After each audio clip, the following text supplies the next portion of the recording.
Revolver व तलवारीचा धाक दाखवून जीवे ठार मारण्याचा प्रयत्न केल्याप्रकरणी अटकेतील 3 आरोपीस जामीन मंजूर।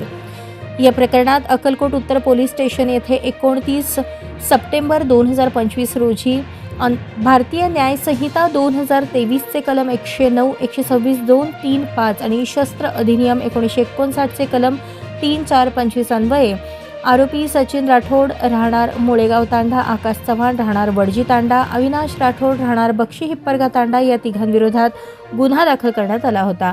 संभाजीनगर येथील राणा शिपिंग कंपनीचे चेअरमन उद्योगपती राणा सूर्यवंशी यांच्यावर 28 सप्टेंबर रोजी रात्री 9च्या सुमारास अक्कलकोट येथून देवदर्शन करून संभाजीनगरला परत जाण्याकरता सोलापूर मार्गे जात असताना त्यांची रेंज रोव्हर कार याचा पाठलाग करत येथील आरोपींनी आपल्या पांढऱ्या रंगाची बुलेरो जीपच्या मदतीने 2 किलोमीटरपर्यंत पाठलाग केला। पुढे काही अंतरावर आरोपींनी बुलेरो गाडीचा वेग कमी करून त्यातील एका आरोपीने उद्योगपती राणा यांना रिव्हॉल्व्हर दाखवली, दुसऱ्या आरोपीने तलवार दाखवत धमकावले। आरोपींनी आपली गाडी ही उद्योगपती राणा यांच्या गाडीसमोर लावून थांबवली। तसेच त्यांच्या हातातील तलवार घेऊन ते ड्रायव्हर सीटवर बसलेले राणा यांना जीवे मारण्याचा प्रयत्न करत होते।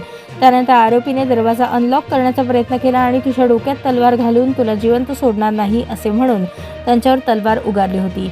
सदर उद्योगपती यांच्या संरक्षणासाठी नेमलेले पोलीस कॉन्स्टेबल संदीप पाटील गाडीतून खाली उतरले। त्यावेळी कर्मचाऱ्यांना पाहून आरोपींनी तिथून पळ काढला। त्यातून पकडून ठेवलेल्या एका आरोपीचे नाव सचिन राठोड असे होते। त्याच्याकडून इतर आरोपींबद्दल माहिती पोलिसांना प्राप्त झाली होती। अटकेनंतर आरोपींनी आपला जामीन अर्ज मेहरबान सोलापूर जिल्हा व सत्र न्यायालय येथे दाखल केला होता। जिल्हा सत्र न्यायाधीश पी राजवैद्य यांनी आरोपींचा जामीन अर्ज सशर्त मंजूर केला।